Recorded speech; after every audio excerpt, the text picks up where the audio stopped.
Yo les bros, j'espère que vous allez bien. Bienvenue à vous tous dans cette nouvelle vidéo théorique concernant le chapitre 1065 de One Piece. J'ai déjà fait une vidéo concernant le chapitre 1065 et dans cette vidéo j'ai spécialement parlé du combat Trafalgar Law versus Barbe Noire. Comme je vous l'ai très bien promis dans cette vidéo que je ferai mon possible pour pouvoir faire une deuxième vidéo et que dans cette deuxième vidéo je vais spécialement me concentrer sur ce qui est en train de se passer sur l'île Egg. Donc cette vidéo sera spécialement concentrée sur ce qui est en train de se passer sur Egg, notamment ce qui pourra peut-être se produire dans le chapitre 1065 de One Piece. Avant d'aller très loin, je vous invite également à vous abonner et activer votre cloche de notification. Cela m'aide vraiment beaucoup dans mon travail et cela permettra à ce que je puisse faire une troisième vidéo théorique concernant le chapitre 1067 de One Piece. Merci à vous les bros, installez-vous confortablement et nous commençons avec la première théorie concernant le chapitre 1065 de One Piece.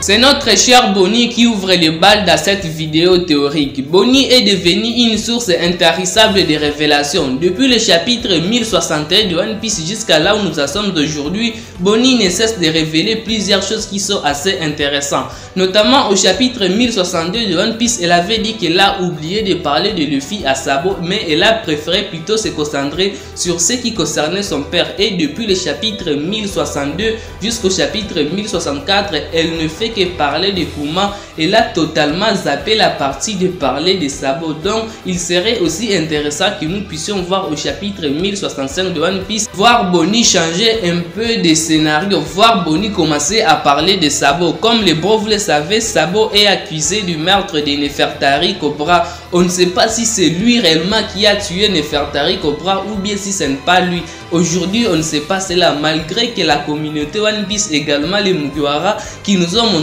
par leur réaction qu'ils ne croient pas que Sabo peut réussir à faire cela. Mais nous avons quand même besoin de pouvoir voir une personne qui était sur place, une personne qui a bel et bien vu la scène, nous expliquer ce qui s'est réellement passé. Est-ce que Sabo a réellement tué le roi Cobra ou bien ce n'est pas lui qui l'a tué? Il serait aussi intéressant de pouvoir voir ce que Sabo est en train de faire à nos jours, comme la destruction de Lulusia au chapitre 1059 de One Piece. Il serait en fait intéressant que nous puissions le voir au chapitre 1065 lorsque Bonnie sera en train de parler de lui. Donc les bros, je pense plutôt que Bonnie va plutôt nous révéler quelque chose d'assez intéressant concernant Sabo, et je pense plutôt que ça sera quelque chose de très important parce que l'auteur de l'œuvre Monsieur Eiichiro-Oda aime rendre les choses anodines alors que les choses ne sont pas totalement anodines, alors que celles-ci ont une plus grande valeur. Alors les bros, faudrait juste patienter que Bonnie puisse un peu terminer à parler de son père pour que nous puissions voir Bonnie commencer à parler de notre cher Sabo.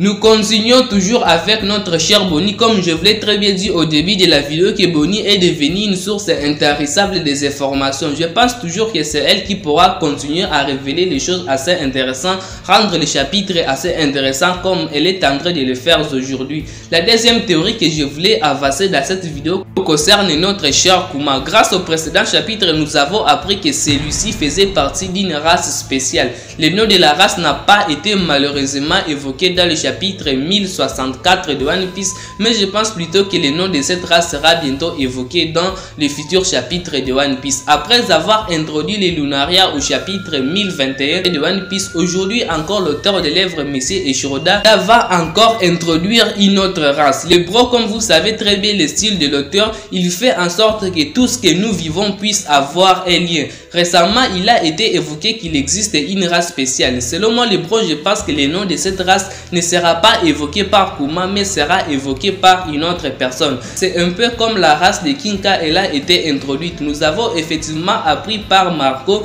qu'il y avait une race qui vivait au-dessus de la lune et que ceci était comme des dieux. Et le nom de Lunaria n'est pas venu par Marco, le nom de Lunaria est venu par Queen. Donc, les bros, l'auteur tort des lèvres fait en sorte que tout ce que nous vivons puisse avoir un lien. Et selon moi, les bros, je pense que le nom de cette race spéciale viendra d'une autre personne, peut-être du docteur Vegapunk qui pourra être de cette même race. Comme nous sommes en train de vivre aujourd'hui les choses assez intéressantes, les choses qui occupent beaucoup de place là des chapitres sont Barbe Noire, Vegapunk et Kuma. Et selon moi, les bros, je pense plutôt que les trois là peuvent être d'une même race et que le nom de cette race sera principalement évoqué par le docteur Vegapunk. Vous n'allez même pas vous étonner lorsque vous verrez le docteur Vegapunk avec le même aspect physique que Barbe Noire. Peut-être c'est possible que Barbe Noire et Vegapunk puissent être d'une même race. Ça reste juste une théorie. Cette ville respire la puanteur de tous les hommes pourris qui y vivent.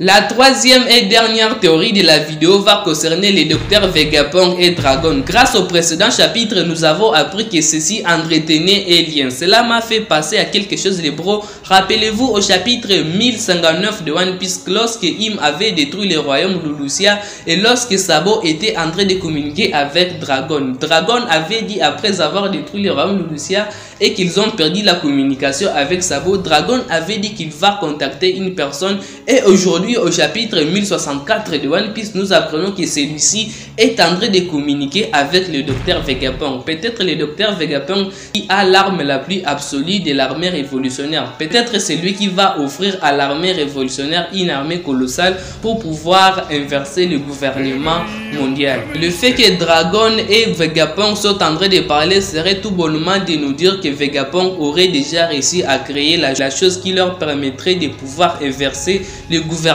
mondial. Peut-être le docteur Vegapunk voudrait livrer un secret, voudrait livrer à Dragon une arme absolue qui va lui permettre de pouvoir inverser ou bien de pouvoir combattre le gouvernement mondial. Et de cela, il y a aussi l'idée de Goji qui est celui de posséder une phrase, et grâce à cette phrase, elle pourra totalement changer les pacifistas et les séraphins, et ceci pourra totalement devenir aux côtés de l'armée révolutionnaire et qui était aux côtés du gouvernement mondial. C'est une idée assez intéressante car elle fera un peu référence à l'œuvre Boruto Naruto Next Generation, où nous retrouvons un génie totalement exceptionnel qui s'appelle Amado, qui a effectivement réussi à créer des androïdes, et il suffit juste de dire quelque chose et il peut causer des dommages à cet androïde. Et si l'auteur de l'œuvre Monsieur Ishiroda parvient à pouvoir faire introduire cela dans son œuvre, cela sera tout bonnement intéressant. Bref les bros, c'est tout ce que je voulais vous présenter dans cette vidéo. J'espère que je ne vous ai pas trop dérangé. Merci effectivement vous d'avoir regardé cette petite vidéo. Dites-moi de ce que vous pensez